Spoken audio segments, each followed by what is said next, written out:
Welcome to our class on Chassidus.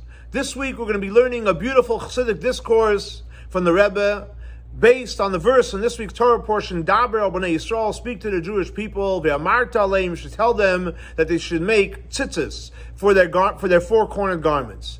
The Rebbe said this Chassidic discourse in Shabbos Parsha Shlach, which was that year, the 28th day of the month of Sion, which was Mevorchim HaChodesh, where you bless the month of Tamuz, just like this year, we're blessing the month of Tamuz, and it was in the year of Tafshin Lamed Beis, exactly 49 years ago.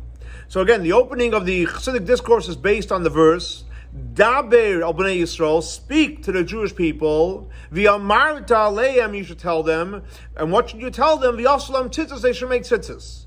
So the Rebbe asks a simple question. Why does it say daber, to speak, and then again v'amarta? One is enough, either daber or v'amarta.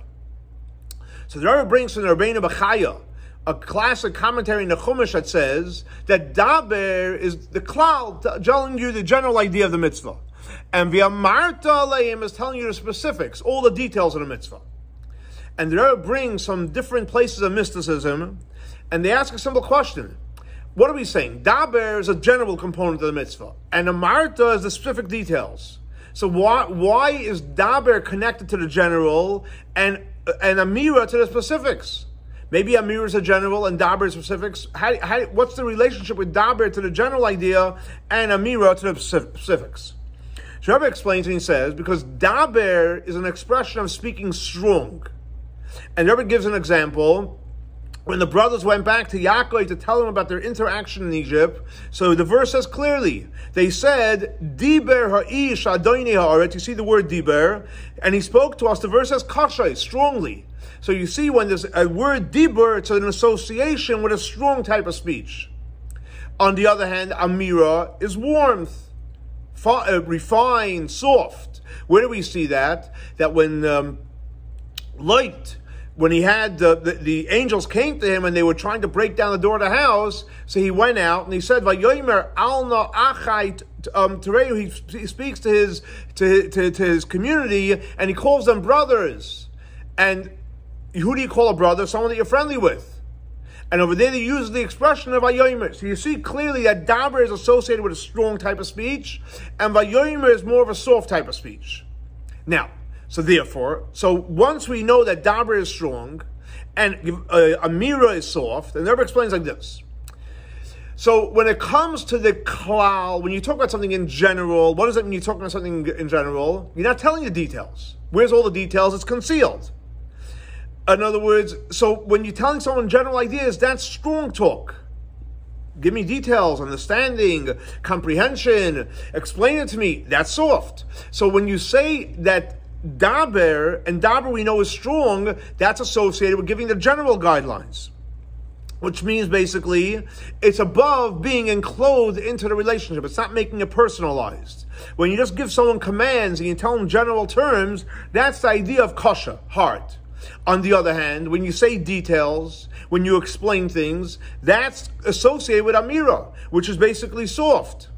And that's basically because you're enclosing into the person. You should understand it, it's revealed, it's explainable, etc. So in other words, when it comes to the dibur, so it's harsh, it's general. When it comes to amira, it's soft, and it has all the details. And Rebbe explains. Because what happens is like this. When you have a mitzvah, so there's the global mitzvah, you have to do this, but then there's the details of the mitzvah. What the details of the mitzvah? The details of a mitzvah is that when you understand it on all three levels of the garments. Which three levels? Machshava, thought, speech, and action. In other words, when you go ahead to do a mitzvah, and you stop, and first you use your machshava, your thought. What does that mean? Think of what's the purpose of the mitzvah.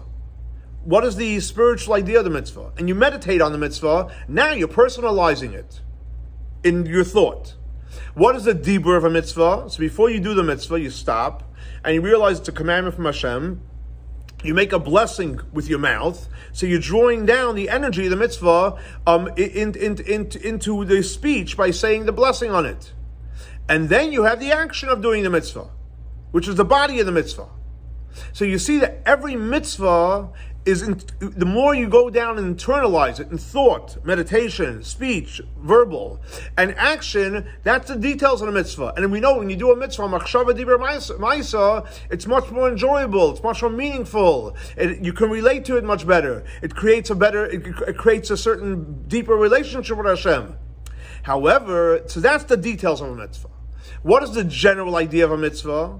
The general mitzvah is Hashem commanded us, and by doing the command of Hashem, we connect to Hashem. We know the word mitzvah is the expression of tzafsa v'chibur. It's a command that creates a connection. Like, for example, we say when we make a blessing by a mitzvah, we say, Asher kidishanu b'mitzvaysav, you sanctified us with the commandments, v'tzivanu, when you commanded us.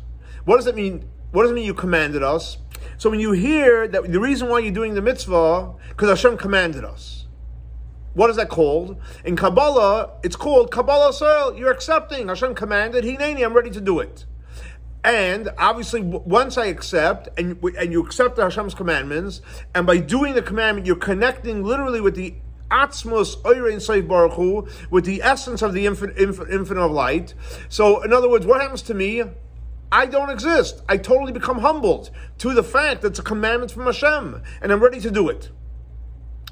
Up to the point that the Rebbe explains, like the Alter Rebbe writes in the Kut Torah, that let's say, for example, Hashem commanded us to chop wood, to stand all day and chop wood, or for an hour a day, 2 hours a day, and that would be a mitzvah. And even though it doesn't make sense, and there's no effect of chopping the wood stays there. Guess what? We do it. Why? Because Hashem commanded us. Now, so that component of the mitzvah, that we're just doing it because Hashem said, Kabbalah soil, that means I would even just chop wood if that's the commandment of Hashem. So that's the general idea of a mitzvah, which is basically, it's harsh, it's cold. Which basically, practically, what does that mean? Kabbalah soil, I'm accepting. Not accepting for a reason. I'm accepting beyond logic. Hashem commanded me, I'm ready to do it. However, when it comes to the details of the mitzvah, like we mentioned before, machshava, you meditate on the reason for the mitzvah, and you make a blessing, and you actually do the physical mitzvah. So that's something we can relate to. That's meaningful. That's enjoyable. And that's why the details is associated with raka, where it's softness. Now, so again, to be clear, there's two components to every mitzvah. There's the component of the mitzvah is we have to do it because Hashem commanded us. That's the general mitzvah. And every mitzvah has the general idea Hashem commanded us. Why are we doing it? Kabbalah says I'm ready to accept.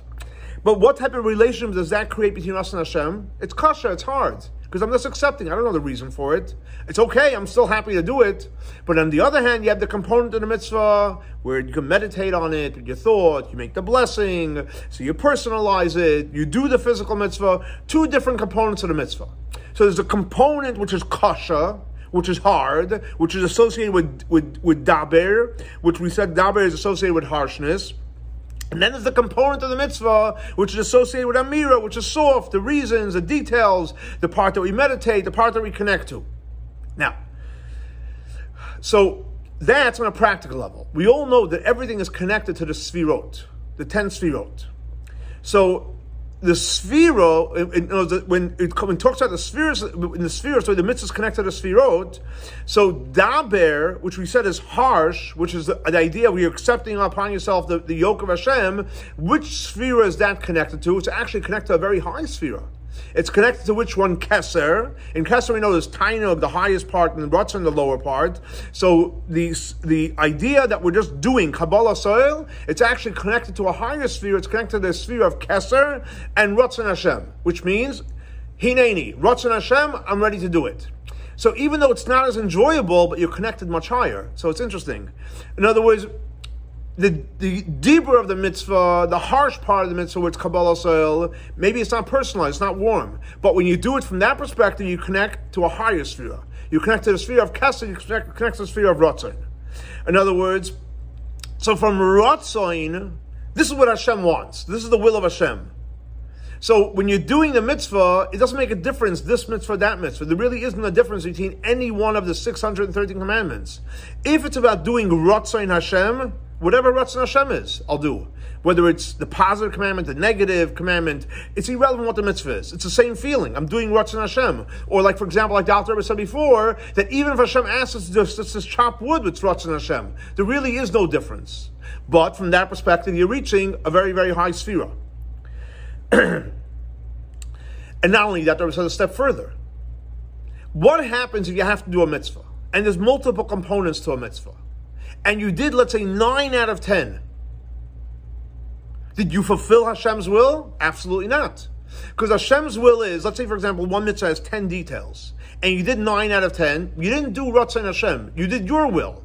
You were close, but it wasn't Ratzon Hashem. So you see, when it comes to Ratzon, when it comes to Kabbalah soil, it's either all or nothing. Now, when it's all, you hit a home run. You hit Kasser. You hit Ratzon Hashem. It's amazing. It's kosher 100%. So there's pros and cons with it. On the other hand, when it comes to the idea of the details of the mitzvah, emoir, all the details, the meditation, the verbal, and the action, what's the source in Sfirot for the details of the mitzvah? So it doesn't hit that high. It only reached the level of Chachma. The details, the reason of the mitzvah is Chachma. And we all know that when it comes to Chachma and Bina, from a Chachma and Bina perspective, logical perspective, you're even able to do part of a mitzvah. So let's say a mitzvah has 10 components, and you did even 5. So from Chachma and Bina's perspective, intellect, guess what? You got a 50. You didn't fail. If someone went ahead and did 50%, you got a 50. You did 70%, you got a 70. You did 20, you got a 20. But when it comes to Ratzon, it's either pass or fail. You either did it or you didn't do it. So again, to recap, before we go further. So what the Rebbe is saying is like this. There's 2 components in every mitzvah. There's the component where it's Ratzon Hashem, the will of Hashem, and that inspires us, Kabbalah soil, I'm ready to accept. And if you accept and you do it all, so you got it. And where do you reach? You reach the level of Ratzon. On the other hand, the details of the mitzvah, whatever you do is great. And as much as you accomplish, that's percent of the mitzvah you accomplished. But on the other hand, how far are you going to reach in the level of Sfirot? You're going to reach the level of Chachma. Because in Chachma, you can go 50% and it's also fine. So that's why Ratzon, when you're doing the will of the mitzvah, the general mitzvah, it's kosher, because it's not personalized, it's not warm.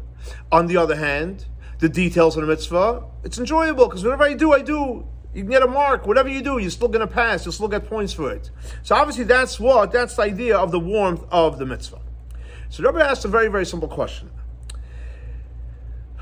This idea of the general ideas of the mitzvahs and the specific of the mitzvah in the details, and the way it connects to the spheres, Ratzon and Chachma, enjoyable or not enjoyable, why is that specifically in reference to the mitzvah of tzitzis? Seemingly, these 2 ideas of the general idea and the details, which practically means Kabbalah soil, willing to accept the yoke, or the details of the mitzvah, which is connected to Ratzon and to Chachma, that applies to all the mitzvahs. For example, the Rebbe gives an example. Let's take the mitzvah of tefillin.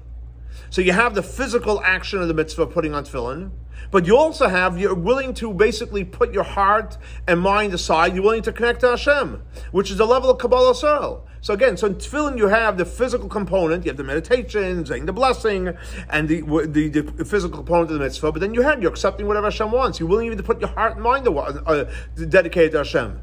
And we know that the whole Torah is compared to tefillin. So if you have it by tefillin, you have it by all the mitzvahs of the Torah. And there is a step further. The fact is, all the mitzvahs, the source of every mitzvah has its source in Chachma, which is the details of the mitzvah, and all the mitzvahs have its source in Kesser. So if that's the case, so this Daber and Amira, which Daber represents the Kabbalah soil, and represents the general idea of the mitzvah, and Amira represents the specific of the mitzvah, and one is Ratzon and one is Chachma. So why does it say specifically by tzitzis? If it's, in theory, it applies to all the mitzvahs. So the Rebbe explains, and he says something very powerful, and he says as follows. Because in the mitzvah of tzitzis, besides the fact that it's like all the other mitzvahs, but when you look at the physical component of the mitzvah of tzitzis, it's literally spelled out and it's laid out in a revealed way. These 2 components. In other words, that in the beginning you have the idea, the way mitzvah of tzitzis is in general, and it's the will of Hashem connected to Ratzain, and then you see the way the mitzvah of tzitzis goes out into the detail and into the level of Chachma. So where do we see that? The Rebbe explains like this, and he says as follows. So when it comes to the physical component of the mitzvah of tzitzis, so we all know there's the talis, there's the garment, whether it's the talit katan that people wear underneath their shirt, some people wear on top of their shirt, or it's the talit gadol. So there's two components to the talis. You have the four-cornered garment, and then you have the strings that are in each one of the four corners. Two physical components. That's the structure of a talis. The garment, and then you have the four corners where the strings come out. So what is that? Now, technically, it looks like a garment and strings, but we know it's not so. On a spiritual level, what does the garment represent, and what does the strings represent? So Rebbe explains like this. The talis, the garment part, is called in the Zohar Prisu de Malka. What does Prisu de Malka mean? It's the garment of the king. What does that mean? It's the garment of the king. What does a garment mean? A garment you don't internalize. It covers you from the outside. In Hebrew, it's a lavush. It's a garment. In Kabbalah, it's makif. It encloses you from without and encloses you totally. So the talis represents the idea of a lavush, where it's a garment that clothes you from the outside, covers you from the outside, and it makif. It covers over you all from the outside. In other words, practically speaking, you look at the talis and you put on a big talis. So what do? It wraps you around your whole body. It's supposed to be matter of fact, there's actually specific requirements to have a proper size of a talis so that it actually covers most of your body. Which basically means all the details of your body should be totally covered. And should be covered equal. So in other words, the talis, just like physically it covers you, and when you see someone wrapped in a talis, you don't see anything. You don't see someone wrapped in a talis. So the same idea is the talis represents spiritually, it's not about details. It's all about the global idea. So again, let's take a moment before we wrap it up. So what do you see? No pun intended, wrapping it up, right? When you take a talis and you wrapped up, so you don't see any more the head, you don't see the hands, you don't see the body, you don't see someone wrapped up in a sheet. You can't differentiate the details. So in other words, the talis physically represents that it covers, and it's all one, it's all equal, and that represents spiritually in terms of the mitzvah, where it's what? Ratzain Hashem.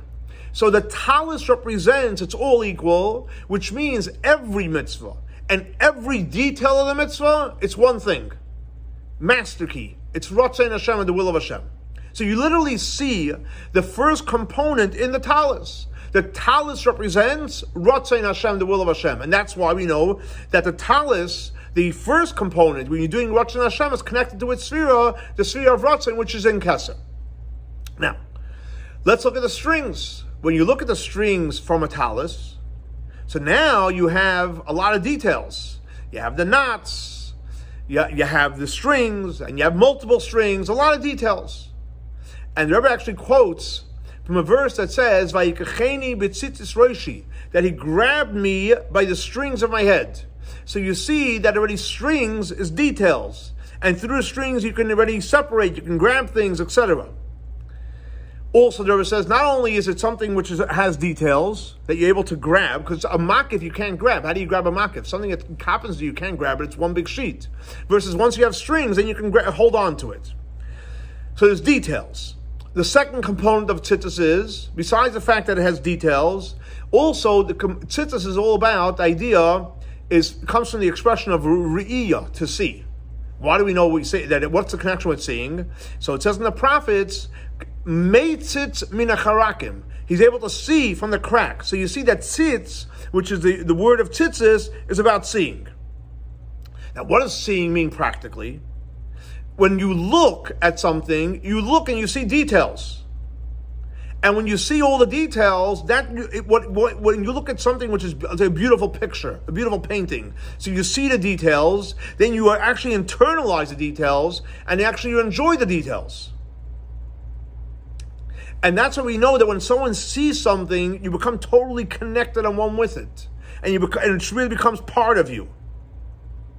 Like, for example, once someone sees something which works, unfortunately, for the good and for the bad, it's hard to get it out of your system. And it's hard to deny it once you see it. And that's why it's very important to be careful what you watch is holy and godly. Because God forbid you see things which are not holy and godly, that comes inside, and it's hard to take. It's possibly even sometimes even impossible to take out. You can maybe replace it actively. That's another whole discussion for itself. But the point is, back to the point that when you see something, it's internalized with you. And that's the power of seeing over hearing. Like, for example, we know Talmud says you can't compare someone that heard something, someone saw it. Hearing is hearsay. When you saw it, wow, it's real. All the details are alive. What does that mean practically in our spiritual kochot, which means in the sfirot? So the details of the mitzvah, the details, the seeing it, internalizing all the details, that's the level of chachma. So again, you see clearly that the garment of the talit of the talis is referring to the idea of ratzain, the global, and the strings, which is the details, and internalization, that's connected to which sphere, the sphere of chachma. So now we have a clear spiritual image of a talis.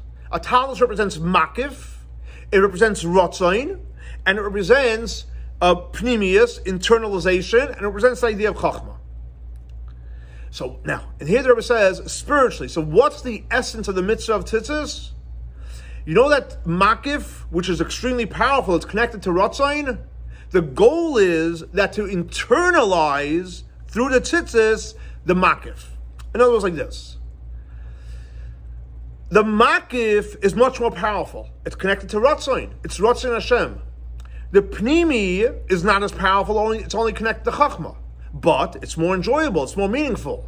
So what do you want in life? You want everything. We all know we want everything. You want your cake and you want to eat it. So the mitzvah of tzitzis is to teach us and to inspire us, yeah, we should go for the highest, we should go for the makif, we should go for Ratzain, but we should internalize it within us, just like the strings internalize, and then we have both. So we want the makif, but we want it internalized. The makif alone is great, but if it's not internalized, it's not enjoyable. On the other hand, the pnimi is the enjoyable, and if you don't go for the makif, you're going to have low-level stuff. So you want to have high-level makif, but you want the high level to be internalized within you. And that's why, even according to Jewish law, that when you make the corner of the garment, so it says clearly in halakha that the corner of the garment has to be even the same material as the garment. Why? Because the goal is we don't want a disconnect between the garment and the corner of the garment. We want the garment, which represents makif, which represents ratzain, should be the same idea as the corner, which represents going into the detail, going into chachma, and they should be totally connected, which means the makif should be able to be internalized. So that's in general.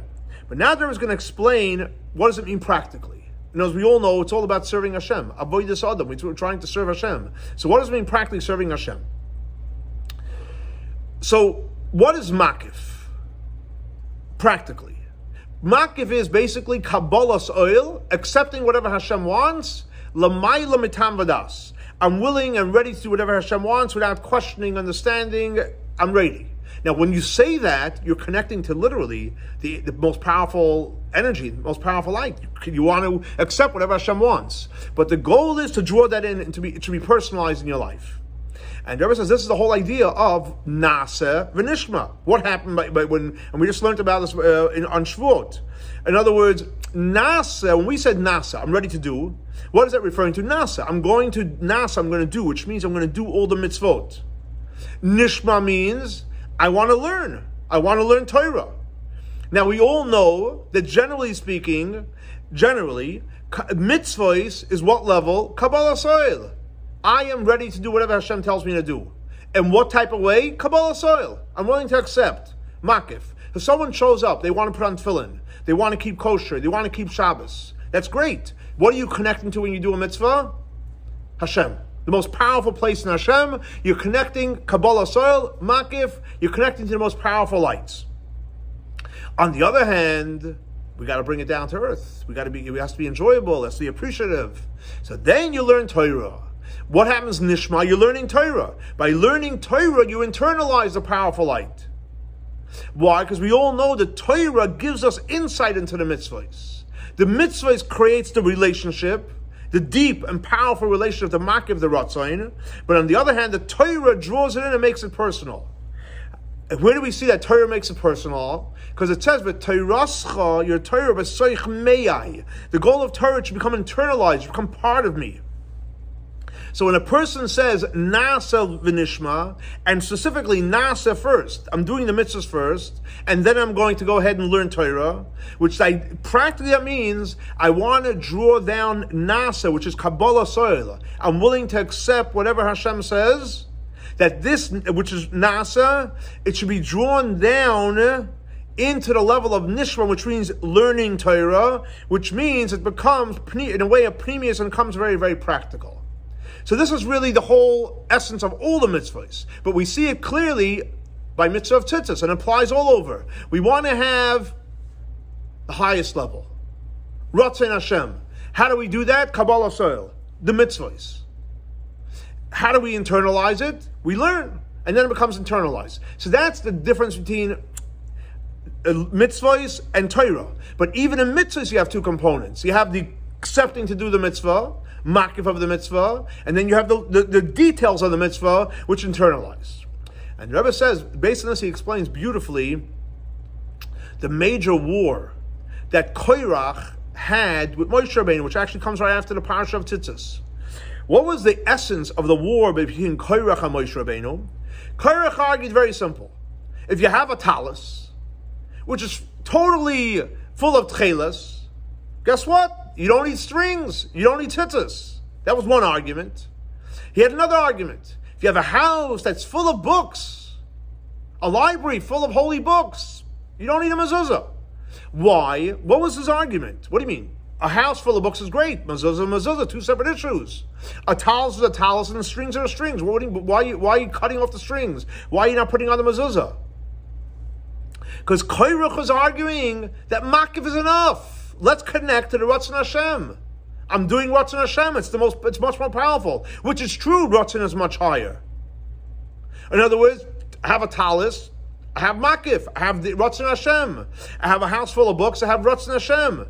And therefore there's no reason to draw, and as his argument was, there's no reason to internalize it. If you're connected to Ratzon Hashem, why internalize it? By putting up a mezuzah, by wearing tzitzis. And that's basically what his argument again was against Moshe and Aaron. Now we know that Aaron, what's Aaron all about?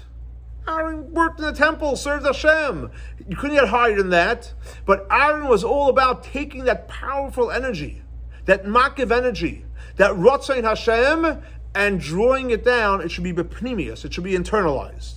Like, for example, the famous verse that's brought down many places in mysticism, where it says, "Kan Aaron," the beard of Aaron, sheyoyred al pi midosav, which goes down over on his midosav. So what is it saying? It says, what is the skan Aaron, the beard of Aaron? It's referring to what? The cyrus, the hairs. What does the hair resemble? What does the beard resemble? What does the hair resemble? That it's internalized.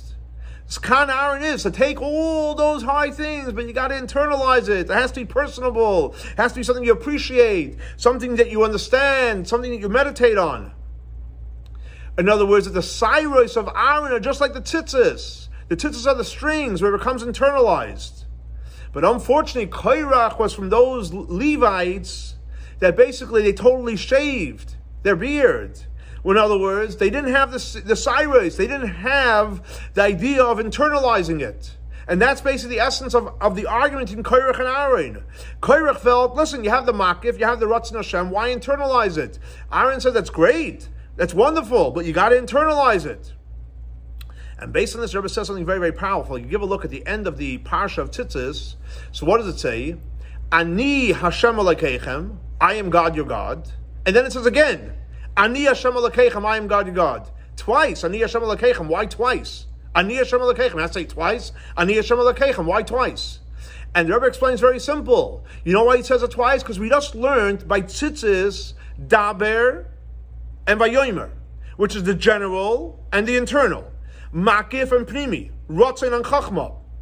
So Ani Hashem Elokeichem, the first one is for the makif, for the Ratzain, and the second Ani Hashem Elokeichem is for the Pnimius, for the Chachma, the makif, and internalizing it, the Daber and the Amarta. And that's why the Rebbe says, when it's in the mitzvah of Tzitz, it says, Uschartem es kol mitzvahs Hashem. You should remember all the mitzvahs of Yud Kei Vav Kei, that's one. And then it says, V'asisem, you'll do kol mitzvahs, say all my mitzvahs. So first it says, mitzvahs Hashem, and then it says, mitzvahs, say my mitzvahs. What is my mitzvahs? So the Rebbe explains, mitzvahs is referring to mitzvahs, my commandments, which is even higher than mitzvahs Hashem. There's mitzvahs Hashem, where there's mitzvahs of Hashem. But then there's mitzvahs, my commandments, which is much deeper. It's mine. In other words, it's mine, which means it's much deeper than where it's connected to Yud Kei Vav Kei. Now, what is that level? That's the level of Kabbalah soil, accepting the yoke, which is higher. But the goal afterwards, it should be drawn down into mitzvahs Hashem. So when it says mitzvah, it's referring to Kabbalah soil, makif, rotzin Hashem. But mitzvahs Hashem is when you bring down the mitzvahs of Hashem into your life, where it becomes a pnimius, and it comes down into the level of chachma. So based on this, Rebbe says something profound. He says like this: when it gives us the commandment about tzitzis, it says, "Daber, speak al bnei Yisrael," to bnei Yisrael. Not every mitzvah that says Daber al bnei Yisrael. Over here, all of a sudden, Daber, speak al bnei Yisrael. Why is it regrouping and saying bnei Yisrael? So the Rebbe says like this, because what is Daber? Daber is makif. Daber is rotzin Hashem. So makif and rotzin Hashem is specifically connected to bnei Yisrael. Why? Because the Jewish people, Yisrael, what are we connected to? And our source. Our source, we're connected to Atzmusa Yemuhusa Yisbarach, to the essence of Hashem. Which we're connected to the essence of Hashem. Which is the level of mitzvah, my commandments, the commandments of Hashem. So that's why it says specifically Daber b'nei Yisrael, because Yisrael are connected to the deepest level. They're connected to mitzvah. And we all know, how do we know the Jewish people are so connected, so deep? Because the fact is that the Jewish people existed before everything, even before the Torah. And because we existed even before the Torah, so because we existed before, therefore we have the power to draw down the most highest level, the Bnei Yisrael, that we existed in mitzvah, into the essence of Hashem, into the Ratzon Hashem. We have the power to draw down the most powerful lights down into the physical world, and down into our physical body, and into every one of our Eser Koyches HaNefesh, every one of our 10 spheres that we have. Up until the point that we're this high spiritual people, and we make literally tzitzis from wool, physical materialistic wool. But guess what? In the wool, we bring in the power of Hashem. How do we do that? And the answer is very simple. Because Yisrael, the Kutsha, Brichu, Kulachad. The Jewish people in Hashem, we're one. So if we're one, it's no problem to bring the highest down into the lowest level. Up until the point that we make for Hashem, I'll say it in Hebrew, I'll translate it, a dira lo yizbarech, a dwelling place for lo yizbarech, for the infinite Hashem, we're betachtoinim. That means we have the power to go ahead and make a dwelling place for the infinite Hashem down into this world. So here you see the powerful insight of every single mitzvah. That we have the power by doing every single mitzvah, just like the mitzvah of tzitzis, to reach the highest, on one hand, Ratzon Hashem, and it's very, very powerful. And it's very meaningful to reach Ratzon Hashem. But it's abstract. But the goal is, through learning Torah and through meditating on each mitzvah, we have the power to draw down the most infinite power of Hashem, bepnimius, internalized. And we connect the Ratzon and the Chachma of Hashem, and this way the mitzvah becomes solid and it becomes complete. So as you see clearly, Hashem wants the best for us. On one hand, He wants us to be able to connect to Him, Makif, Ratzon Hashem, But on the other hand, he wants us to draw down the light into this world. And the fact is, we have the power to do it, because it's not like we are like, so to speak, guests in this world. The truth is that our neshamas are rooted in to the essence of Hashem. And because we're rooted in the essence of Hashem, we have the power to bring Hashem, the most powerful energies, makif, ratzain, down here into this world. Thanks so much for joining us for our beautiful Chassidic discourse. And let's hope our next Chassidic discourse will be in Yerushalayim, Ir HaKodesh. Have a great and blessed week. Shavua Tov.